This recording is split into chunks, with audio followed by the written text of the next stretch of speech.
Starry-eyed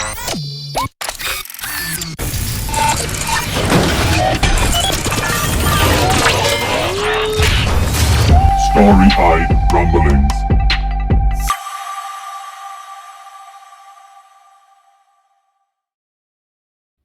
Helix Bane can feel the gash across her chest, stretching uncomfortably with each breath, leaking out a corrosive mixture of toxic blood. A quick fix will have to do for now. She focuses and shifts, attempting to make herself whole once more. She hasn't mastered the art, but she surmised long ago, if she can change her appearance, then why not close wounds, or shift parts of her body into weapons? It requires no small amount of concentration and time, neither of which she has much of at present, and hopes she'll get time later to do a more thorough job, ideally before any lasting damage occurs, or it kills her. Helix Bane steadies herself and gets back to her feet. Searching the soldiers and finding nothing, Helix Bane regrets not leaving one of them alive. Their weapons would be nice, however such weapons are usually locked to a specific person, and lacking any technical knowledge, Helix Bane leaves them behind. Instead, she moves to the operations room, where she sensed the comb coming from. The room looks like an office graveyard, just like the rest of the research vessel.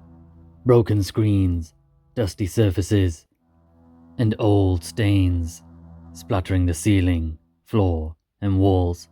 An unidentifiable bone, half consumed by the deeper darkness at the far end of the room, guides Helix Bane. She decides not to go towards that door.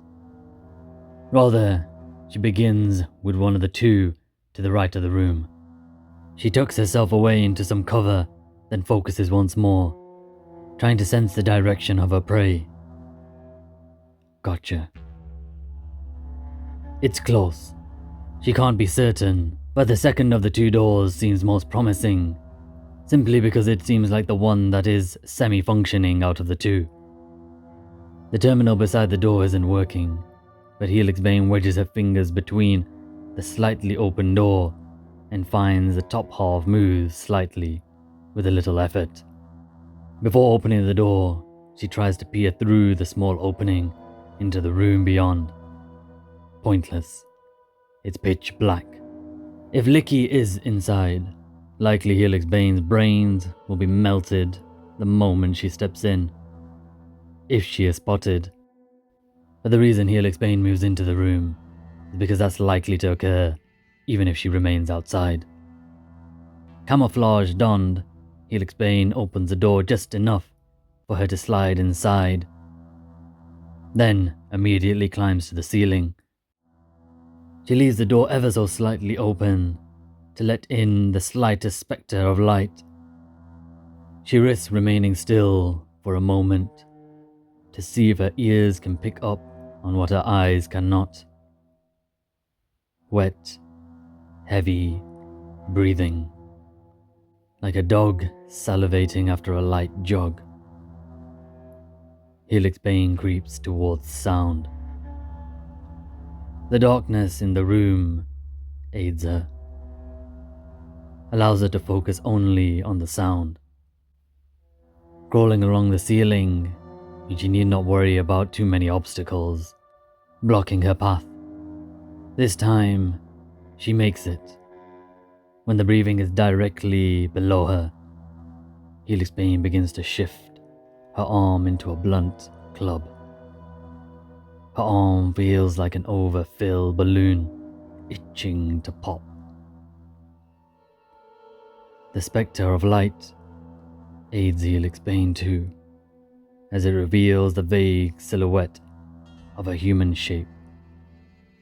Not enough to confirm the creature's form, but enough to identify a likely head. Helix Bane has always liked darkness.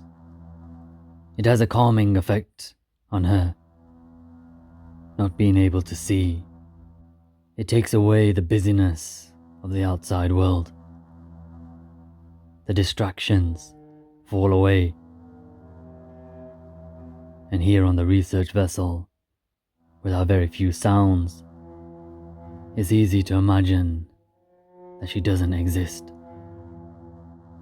She detaches partially from the ceiling, slowly, then unfurls in a controlled movement, leaving herself hanging for a split moment by only her fingertips, before they too detach.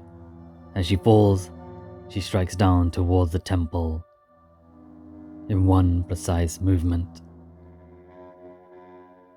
The form makes no sound as it hits the ground, and Helix Bane strikes down once more. Better safe than sorry. And Helix Bane strikes down once more, savagely. Better safe than sorry.